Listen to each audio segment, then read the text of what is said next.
Bella Bonita singgung cinta tak terbalas. Postingannya jadi sorotan. Baru-baru ini Bella Bonita mengunggah video berlatar lagu galau yang menyinggung soal cinta tak terbalas. Postingan Bella Bonita tersebut langsung disorot mengingat ia baru saja menikah dengan Denny Caknan.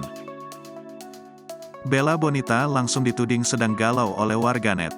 Melansir dari laman TikTok Bella Bonita pada Senin, tanggal 28 Agustus tahun 2023, istri Denny Caknan tersebut memposting sebuah kursi dengan latar lagu Cinta Tak Dibalas Cinta oleh Indah Akila.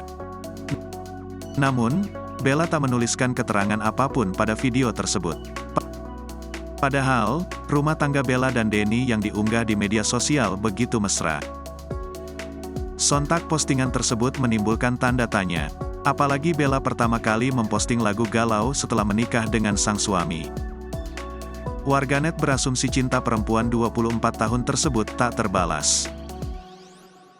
Momen Denny Caknan ajak Bella Bonita joget di atas panggung tuai sorotan. Warganet menyoroti terkait busana istri Denny Caknan hingga Bella Bonita jadi tukang joget.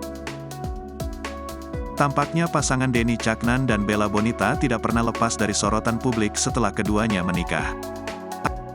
Apalagi Bella Bonita selalu dikaitkan dengan mantan pacar Denny Caknan, Happy Asmara. Akibatnya Denny Caknan dan Bella Bonita seakan menjadi serba salah.